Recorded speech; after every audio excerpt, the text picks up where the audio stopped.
Hello and welcome to masters of fire and EHS. मेरा नाम है अक्षय बालियान। आज हम डिस्कस करने जा रहे हैं बेसिक इंट्रोडक्शन ऑफ फायर और you can say the theory of fire. तो चलिए स्टार्ट करते हैं। इस वीडियो के अंदर हम डिस्कस करेंगे what is fire, fire tetrahedron, stages of fire, classification of fire, symbols of classes of fire and extinguishing methods of fire. जैसा कि आप देख रहे हैं, हम यहाँ पे स्टार्ट करने जा रहे हैं फायर। सो फायर एक हम थोड़ी सी एक एडवांस डेफिनेशन पढ़ने की कोशिश करेंगे यहाँ पर। Fire is a exothermic chemical reaction of combustion in which rapid oxidation of material is occur to release smoke, flame and radiation. तो जैसा कि आप देख रहे हैं कि फायर क्या है, एक एक्सोथर्मिक रिएक्शन है। दो तरह की रिएक्शंस होती हैं केमिकल रिएक्शन, एक होती है एंडोथर्मिक रिएक्शन, एक होती है एक्सोथर्मिक रिएक्शन। एंडोथर्मिक रिएक्शन को होने के लिए ना हीट की रिक्वायरमेंट होती है, इसको हीट चाहिए ताकि ये रिएक्शन हो सके। लेकिन एक्सोथर्मिक रिएक्शन में क्या होता है कि एक्सोथर्मिक रिएक्शन कंप्लीट होने के बाद ये हीट को रिलीज करता है, तो इसके अंदर से हीट रिलीज होती है, निकलती है इसके अंदर से। इसलिए क्या है, फायर ये एक्सोथर्मिक केमिकल रिएक्शन है कंबशन की। कंबशन हम आगे अगली स्लाइड में पढ़ेंगे। कंबशन की एक्सोथर्मिक केमिकल रिएक्शन है जिसके अंदर एक बहुत तेजी से ऑक्सीडेशन होता है। अब ऑक्सीडेशन पे आ जाइए। ऑक्सीडेशन देखिए, आप सिंपली ये समझ लीजिए कि किसी भी चीज़ में ऑक्सीजन का ऐड होना या फिर हाइड्रोजन का रिलीज होना, वो चीज़ ऑक्सीडेशन कहलाती है। ठीक है, तो रैपिड ऑक्सीडेशन होता है इसमें मटेरियल का, और इन सब के होने से क्या होगा, टू रिलीज स्मोक, धुआं रिलीज होगा, फ्लेम दिखाई देगी आपको, रेडिएशन होगा, रेडिएशन आपको महसूस होगा। तो ये एक फायर की डेफिनेशन है जो कि आपको एक थोड़ा सा माइंड में रखनी चाहिए।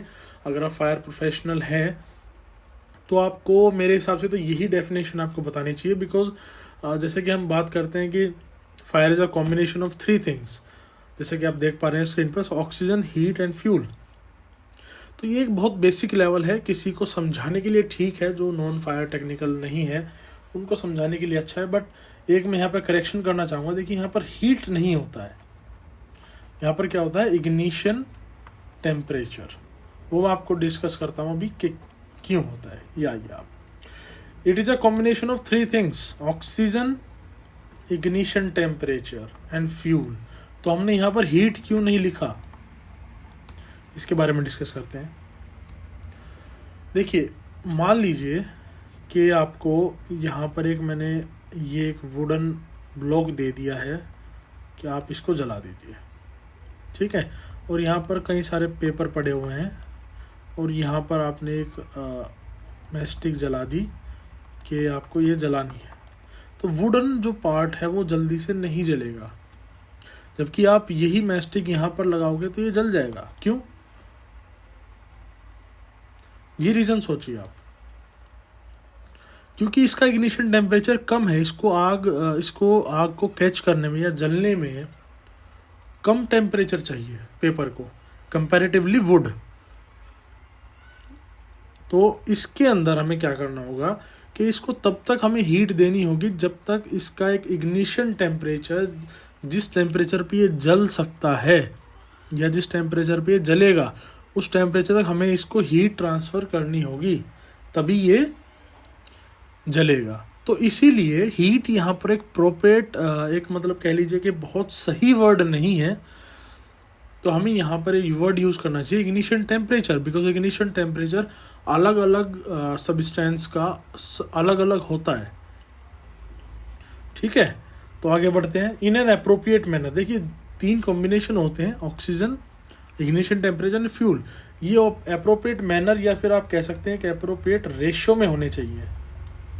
क्योंकि ये देखिए, ऑक्सीजन का जो परसेंटेज है वो 16 to 21% है, लेकिन बहुत जगह आपको मिलेगा कि 15 to 20% भी हो सकता है, एंड अप टू 23% बहुत सारी बुक्स में आपको लिखा हुआ मिल सकता है। तो इसके बीच की रीडिंग ही होती है ऑक्सीजन की, तो आप ये ले सकते हैं रीडिंग। ठीक है, 15 to 23%, बट आई थिंक के मोस्ट फेवरेबल रेटिंग्स यही हैं 16 to 21%। कई कंपटीशन एग्जाम में ये रीडिंग नहीं आती है और 15 to 23 के बीच की कोई भी रीडिंग आ जाती है। ऑप्शन के अकॉर्डिंग आपको वहाँ पर सिलेक्ट करना होगा, ठीक है जी। और इसमें देखिए ऑक्सीजन आपकी फिक्स होगी कि इतने % ही होनी चाहिए। देन फ्यूल फिक्स होगा, उसके बाद सेकंड कैटेगरी पे आएगा फ्यूल, और फ्यूल फिक्स होने के बाद उसके ऊपर डिपेंड करेगा आपका इग्निशन टेम्परेचर। या आप कह सकते हैं कि जो इग्निशन टेम्परेचर है आपका is directly proportional to fuel. Mathematics की कंडीशन मत ले जाइए, बट एक समझाने के लिए बता रहा हूँ कि जो ये चीज़ है वो डिपेंड करेगी फ्यूल के ऊपर। फ्यूल सेलेक्ट होने के बाद ही इसको हम सेलेक्ट कर पाएंगे कि हाँ कितना हम इग्निशन टेम्परेचर उसको ट्रांसफ़र करना है, ठीक है जी। चलते हैं आगे। कंबशन रिएक्शन,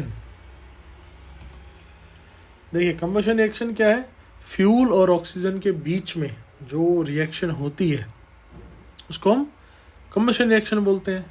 बेसिकली यहाँ पर क्या है, कार्बन आते हैं, ये देखिए मान लीजिए हमने ये ले लिया C2H4 और इसकी रिएक्शन हुई ऑक्सीजन के साथ, ये क्या रिलीज करेंगे, ये रिलीज करेंगे ये CO2 एंड H2O।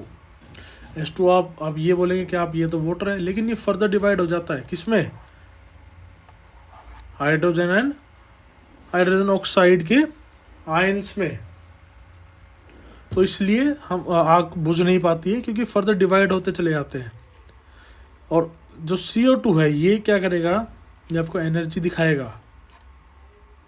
CO2 क्या करेगा, इसमें एनर्जी ब्लॉक होती है, तो जैसे ही ये रिएक्शन होगी आपको एनर्जी रिलीज होती दिखाई देगी, यहाँ से हीट लिबरेट होगी इसके साथ साथ, इसलिए गर्म होती है, ठीक है। चलिए अब आ गया रेसिड्यू ऑफ फायर। जब फायर होती है तो उसके बाद बचता क्या है, क्या आपको दिखाई देता है, स्मोक। स्मोक दिखाई देगा जहां पर भी फायर होगी। फिर आएगा फ्लेम, फ्लेम आपको दिखाई देगा।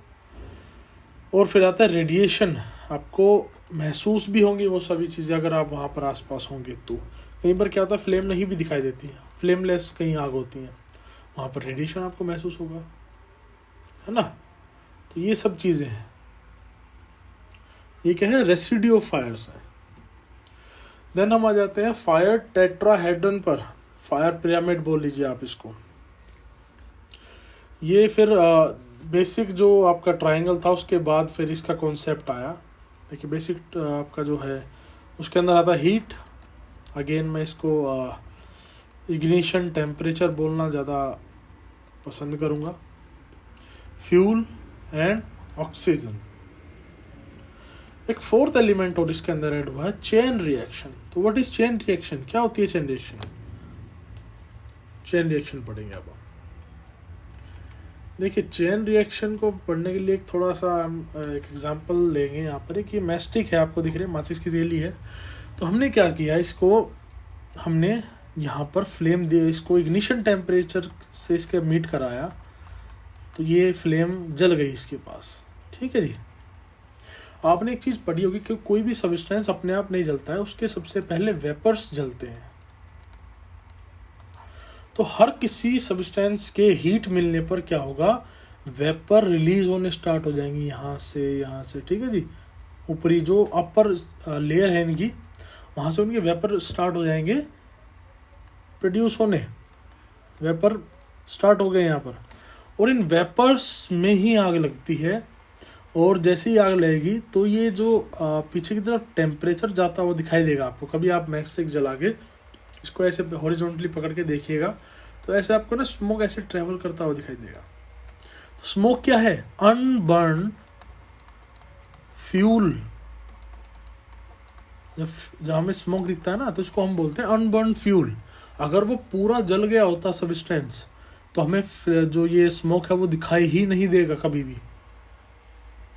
लेकिन अगर हमें स्मोक दिखाई दे रहा है यानी कि कोई अनबर्न फ्यूल बचा हुआ है, तो जब वो अनबर्न फ्यूल यानी कि जो स्मोक ऐसे जाएगा ना, तो वो इसके जो लेयर है उसको गर्म करता हुआ चला जाएगा, उसको टेम्परेचर देगा यहाँ पर।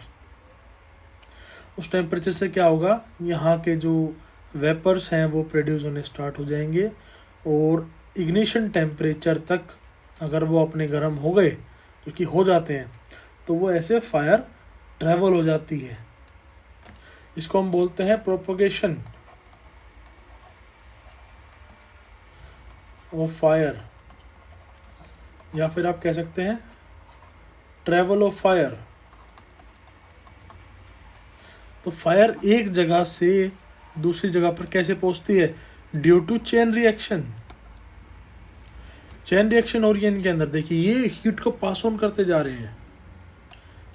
जैसे ही आपने कंबशन देखा और इसमें आपके ये बढ़ते चले गए, देन ये मूव करते चले जाएंगे आगे आगे आगे आगे। हीट ट्रांसफर हो रही है one place to another place, किस कारण से, चेन रिएक्शन से। यहाँ तक जैसे कि आप देख पा रहे हैं यहाँ तक जल चुकी है, देन ये आगे इसके वेपर्स को प्रोड्यूस करेंगे और वो जलते चले जाएंगे जब तक फ्यूल बर्न नहीं हो जाता। ठीक है जी, तो इसको हम बोलेंगे चेन रिएक्शन। और due to chain reaction fire travel from one place to another place. चलिए जी, अब आते हैं स्टेजेस ऑफ फायर के ऊपर। स्टेजेस ऑफ फायर क्या है, देखिए फर्स्ट स्टेज है इग्निशन स्टेज, या फिर आप कह लीजिए इंसिपिटेंट स्टेज। सेकेंड है ग्रोथ स्टेज, थर्ड है फुली डेवलप्ड, फोर्थ है डीके स्टेज। तो देखिए यहाँ पर स्टेबल रखा हुआ है कोई भी सब्सटेंस, हमने इनको टेम्परेचर दिखाना स्टार्ट किया, टेम्परेचर दिखा रहे हैं, लेकिन वो अपने इग्निशन टेम्परेचर तक नहीं पहुंचा है अभी। जैसे कि आप देख पा रहे हैं, देखिए हॉरिजॉन्टल में क्या है, टेम्परेचर है, यानी ये जो चीज़ है ये टेम्परेचर को शो कर रही है, ये पॉइंट। ठीक है जी, और ये टाइम कितना टाइम ले रहा है, और जो हमारी हॉरिजॉन्टल जो प्लेन है वो हमारा टाइम को शो कर रहा है, वर्टिकल प्लेन जो है हमारा वो टेम्परेचर को शो कर रहा है। तो हमने इनको टेम्परेचर हमने देते रहे, हीट देते रहे हम इनको, लेकिन ये जलेगा कब, जब इसका ये इग्निशन पॉइंट आ जाएगा। इसको हम बोलेंगे इग्निशन पॉइंट, जहाँ पर कोई भी सब्सटेंस विदाउट एक्सटर्नल हीट के सस्टेन कर लेता है जलना, हीट वो कैच कर लेता है, वो सस्टेन कर लेता है। अगर हम एक्सटर्नल सोर्स को हटा लेते हैं तब भी वो जलता रहता है, तो उस पॉइंट को बोलते हैं ignition point. It is a point eight which substance can burn without external heat. तो इग्निशन टेम्परेचर इसका सस्टेन हो गया और ये जल चुका है, अब इसको हीट की एक्स्ट्रा रिक्वायरमेंट नहीं है, आप हटा सकते हैं अपने सोर्स को। देन ये क्या काम करेगा, इसको अब एक ऑक्सीजन चाहिए। अब धीरे धीरे इसको क्या है, ऑक्सीजन मिलती चली जाएगी, वेंटिलेशन अच्छा होगा, तो ये जो है इस पॉइंट को टच कर लेगा। अब इस पॉइंट पर टच करने में क्या होगा, फ्लैश ओवर। फ्लैश ओवर क्या हो गया, देखिए जब ये इस यहाँ से यहाँ पर जा रहा था तो ये जल रही थी चीज़ें, तो आसपास के मान लीजिए कमरा है एक, यहाँ पर आग लगी हुई है, तो ये जल रही है अभी, तो क्या करेगा, हीट रिलीज तो करेगा ही साथ साथ। तो ये हीट रिलीज करते करते इस आसपास जो भी सामान होगा, यहाँ पर कुछ भी यहाँ पर रखा हुआ है, ठीक है जी, आपको पता है स्मोक ऊपर जाएगा तो स्मोक ऊपर भी जमा होगा, स्मोक भी गर्म होता है, तो ये हर चीज़ को ना हीट ट्रांसफ़र करता रहेगा। अब कुछ चीज़ें ऐसी होंगी जिनका इग्निशन टेम्परेचर हीट हो जाएगा। अब इग्निशन टेम्परेचर जैसे ही हीट होगा, वो लोग सडनली आग पकड़ लेंगे, वहाँ उन चीज़ों में आग लग जाएगी। तो एकदम से हर चीज़ में आग लग जाना is known as the flash over. जब एक साथ हीट ट्रांसफर्स हो गई है पूरे एरिया में और सभी जो भी आसपास चीज़ें हैं उसके अंदर, और वो अपने इग्निशन टेम्परेचर को हिट कर चुके हैं, तो वो ऑटोमेटिकली जल जाएंगे, आपको कोई सोर्स की ज़रूरत नहीं है फिर उनको। तो एकदम से जो सडनली इफेक्ट जो होता है जलने का, उसको हम ये फ्लैश ओवर बोलते हैं। तो जैसे फ्लैश ओवर हिट होगा, वो सभी फ्यूल वहाँ पर एक साथ जलना स्टार्ट हो जाएगा। फिर धीरे धीरे क्या होगा, एक फुली डेवलप स्टेज आएगी। इस पॉइंट पर जो हीट है वो मैक्सिमम फ्यूल कंज्यूम कर चुकी होगी, यानी कि पूरा फ्यूल ख़त्म हो गया, अब जल चुका है।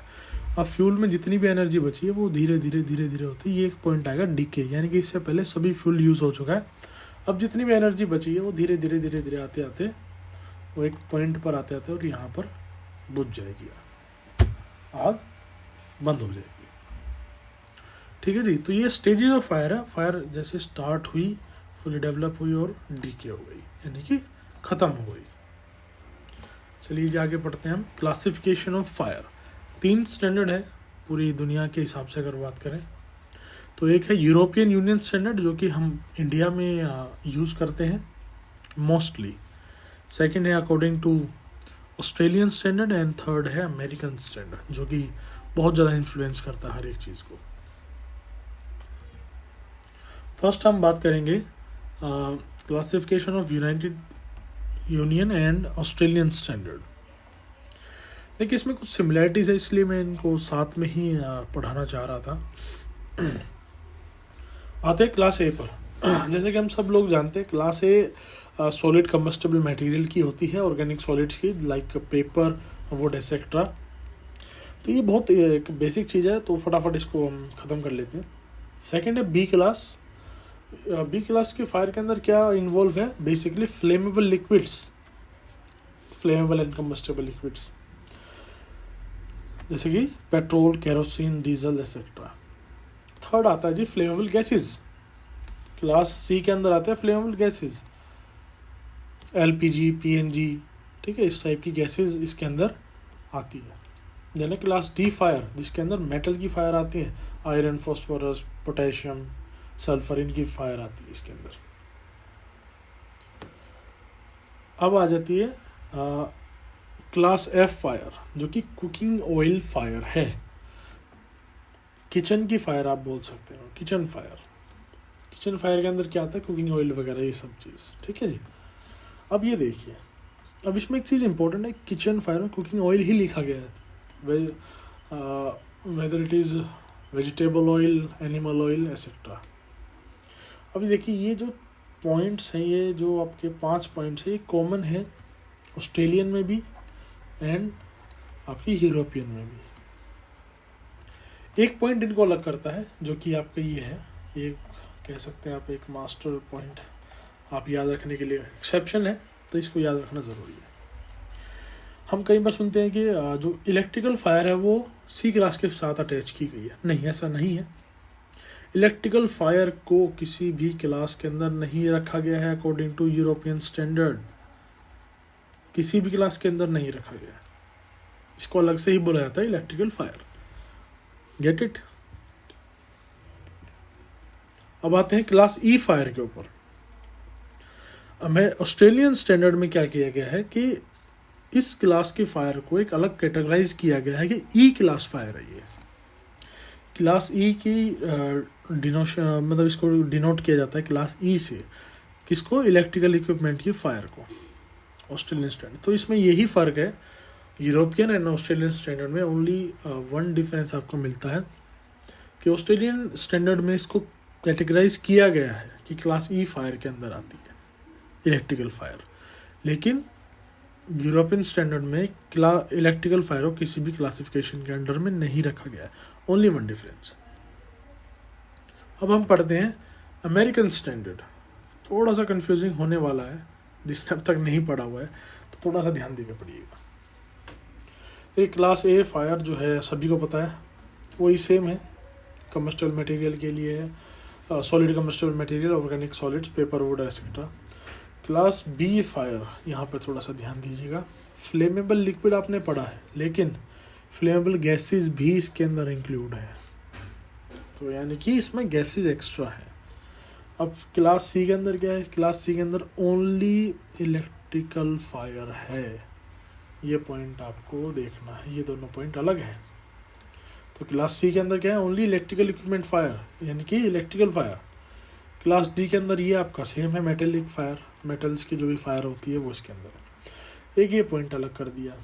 किचन फायर देखिए सभी में अलग है दे रहा है, सॉरी किचन फायर इसमें अलग है, सभी में नहीं है। तो किचन फायर को डिनोट किससे किया गया है? के टाइप फायर से, क्लास के फायर। किचन फायर के जो है कुकिंग ऑयल्स वगैरह जो इसके अंदर रखे हैं, तो अमेरिकन स्टैंडर्ड में के से डिनोट है, और यूरोपियन और ऑस्ट्रेलियन स्टैंडर्ड में ई क्लास, ई फायर से डिनोट है, क्लास ई से। तो इन दोनों में डिफरेंस बहुत बार आ जाता है पेपर्स में, बहुत बार इंटरव्यू में पूछ लिया जाता है, तो आप थोड़ा सा इसको जो है माइंड में रखिएगा। चलिए जी आगे चलते हैं। ये एक ऐसा पेज है जिसमें कि आप किसी भी अगर आप कंपटीशन एग्ज़ाम की तैयारी कर रहे हैं फायर से रिलेटेड, तो ना होते हुए भी आपका 2 नंबर या 1 नंबर का क्वेश्चन आराम से बन जाता है, कुछ भी नहीं होगा। देखिए ये क्या है, सिंबल्स के ऊपर बात करते हैं। सिंबल्स पूछे जाते हैं। क्लास ए फायर का सिंबल है ट्रायंगल, कलर कोड है ग्रीन। क्लास बी का जो शेप है, सिंबल कह लीजिए, तो आप स्क्वायर भी लिख सकते हैं और कई जगह पर रेक्टेंगल भी अगर ऑप्शन में मिल जाएगी, अकॉर्डिंग टू ऑप्शन आपका करना होगा। स्क्वायर है वैसे तो, बट अगर रेक्टेंगल आ जाए ऑप्शन में तो रेक्टेंगल भी आप टिक कर सकते हैं। कलर कोड है रेड। क्लास सी पे आ जाइए, इलेक्ट्रिकल फायर अमेरिकन स्टैंडर्ड के हिसाब से ही बांटा गया है इनको। तो इसके अंदर क्या आ गया जी, इसके अंदर है shape circle, colour code blue. Class D pentagon या स्टार, स्टार भी ऑप्शन में आता है। देखिए आप अगर देखेंगे ऑप्शंस को, स्टार भी आएगा और पेंटागन होगा तो पेंटागन भी आप लगा सकते हैं। कलर कोड है येलो, स्टार भी ओके है। देन आ जाती है किचन टाइप फायर के ऊपर, के टाइप फायर। इसका कलर कोड है ब्लू, सॉरी कलर कोड है इसका ब्लैक एंड शेप है हेक्सागोनल। ठीक है जी, हेक्सागोनल। तो ये आप ध्यान में रखिएगा, बहुत क्वेश्चन आते हैं इसमें से। एक्सटिंग्विशिंग मेथड्स ऑफ फायर, कैसे आप आग को बुझा सकते हैं। वर्ल्ड वाइड 3 ही मेथड्स हैं, कूलिंग, स्टारवेशन एंड स्मूथिंग। तो कूलिंग मेथड क्या है, आपको हीट को एब्जॉर्ब करके किसी भी जलती हुई सतह से उसको हीट को एब्जॉर्ब करेगा और उसको रिलीज कर देगा एनवायरनमेंट में। Just a simple method, cooling method. तो ये क्या होगा, इससे उसके बाद क्या होगा, हीट उसने एब्जॉर्ब कर ली तो उसके पास उतना इग्निशन टेम्परेचर बचेगा ही नहीं कि वो जल सके। तो अब नहीं जलेगा तो उसके वेपर नहीं प्रोड्यूस होंगे, वेपर प्रोड्यूस नहीं होंगे तो उसका आग सस्टेन नहीं कर पाएगी, वो बुझ जाएगी। सिंपल सा, डीप भी हो गया, सिंपल भी हो गया। ठीक है जी। पहले क्या होगा, वो हीट को एब्जॉर्ब करके रिलीज कर देगा, उसके वजह से क्या होगा, उसका जो टेम्परेचर, इग्निशन टेम्परेचर है वो डाउन आ जाएगा। डाउन आने की वजह से क्या होगा, उसके वेपर्स प्रोड्यूस नहीं होंगे, वेपर्स प्रोड्यूस नहीं होंगे तो आग बुझ जाएगी। क्लियर है। चलिए जी, ये डेफिनेशन लिखी हुई है, चाहे तो आप पढ़ सकते हैं, आपको कहीं पर लिखनी है डेफिनेटली लिख सकते हैं, बट समझाना ज़्यादा इम्पोर्टेंट है। स्टारवेशन, स्टारवेशन से क्या होगा, एक जगह पर आग जल रही है तो मान लीजिए इतनी आग जल चुकी है, इतना एरिया को आप क्लीन कर सकते हैं। आपको पता है ये तो नहीं बुझ पाएगी अब, है ना, ये अगर बुझा भी दी तो कोई फ़ायदा नहीं है। तो आप क्या करेंगे, आप इस जो आपका इम्पोर्टेंट सामान है आप इसको हटा के यहाँ पर रख देंगे, तो इतनी ही आग, फ्यूल को इतना ही यूज़ करके आग ख़त्म हो जाएगी और आपका जो कीमती सामान है या इम्पोर्टेंट आइटम्स हैं जो भी, वो आपने बचा लिए। तो इससे क्या है, ज़्यादा फायर ट्रैवल ही नहीं कर पाएगी वन प्लेस टू अनदर, वो बीच में आपने ब्रेक लगा दिया। ठीक है जी। चलिए, आपने फ्यूल को उससे दूर कर दिया, फ्यूल नहीं होगा तो आग बुझ जाएगी। 3 ट्रायंगल की तीनों साइड से उसमें से आपने फ्यूल को निकाल दिया, तो 2 साइड से तो कैसे जलेगी आग। अब आते हैं स्मूथनिंग मेथड पर। स्मूथनिंग मेथड में क्या है, आपने दोबारा चलिए ट्रायंगल से ही समझिए। फ्यूल, इग्निशन टेम्परेचर और आपका ऑक्सीजन। आपने स्टारवेशन में क्या किया था, फ्यूल को कट ऑफ कर दिया, ठीक है आप, और इस प्रोसेस कूलिंग मेथड में क्या हुआ, आपने टेम्परेचर को डाउन कर दिया था। चलिए, स्मूथनिंग में क्या किया आपने, स्मूथनिंग में आपने किया है ऑक्सीजन की सप्लाई को कट कर दिया। आग जली हुई है, आपने किसी भी चीज़ से इसको कवर कर दिया। कवर करते ही क्या होगा, ऑक्सीजन जो एनवायरनमेंट से यहाँ पर आ रही थी उसको कट ऑफ कर दिया। अब ऑक्सीजन कट ऑफ हो गई तो धीरे धीरे आग भी स्टॉप हो जाएगी, ख़त्म हो जाएगी आग। तो यही है तीनों मेथड। आगे बढ़ते हैं। ये देखिए, पिक्टोग्राफ के रूम में आपको दिखा रखा है, पिक्टोग्राफ पिक्चर्स के उसमें आप देखिए। तो फर्स्ट में क्या कर रहा है, इन्होंने वाटर डाला आग के ऊपर और यहाँ से क्या होगा, वाटर मैक्सिमम हीट को यहाँ से एब्जॉर्ब करके और एनवायरनमेंट में स्टीम के रूप में एनवायरनमेंट में भेज देगा। ठीक है जी। तो ये इसका जो टेम्परेचर वो डाउन हो गया, वेपर प्रोड्यूस नहीं होगा और आग बुझ जाएगी। यहाँ पे क्या हुआ, आग लगी हुई है, इन्होंने बहुत सारी चीज़ें यहाँ से उठा के यहाँ पे रख दी, तो ये बच गया और इतना ही जलकर ये आग ख़त्म हो जाएगी। फ्यूल को रिमूव कर दिया इन्होंने क्या किया, आग लगी हुई है, इन्होंने ये ब्लैंकेट लिया और इस पूरी फायर पर ढक देंगे। तो क्या होगा, यहाँ से जो ऑक्सीजन इनको सप्लाई हो रही थी सारी जगह से, ऑक्सीजन कट ऑफ हो गई और आग बुझ जाएगी। तो ये था, देखिए इन बेसिक जो भी कॉन्सेप्ट थे फायर के, थ्योरी ऑफ फायर कह लीजिए आप, या बेसिक इंट्रोडक्शन ऑफ फायर कह लीजिए। तो आज के लिए इतना ही। और अगर आपको लगा हो कि ये वीडियो आपको अच्छी लगी हो तो डेफिनेटली अपने फ्रेंड्स या अपने कॉलीग्स के साथ शेयर कीजिए व्हाट्सएप और फेसबुक पर।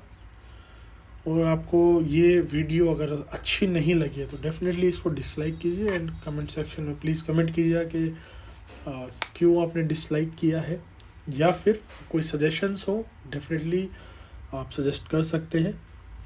एंड आखिरी में मैं बस इतना ही कहूँगा कि आपने मुझे इतना टाइम दिया। Thank you for your time and patience.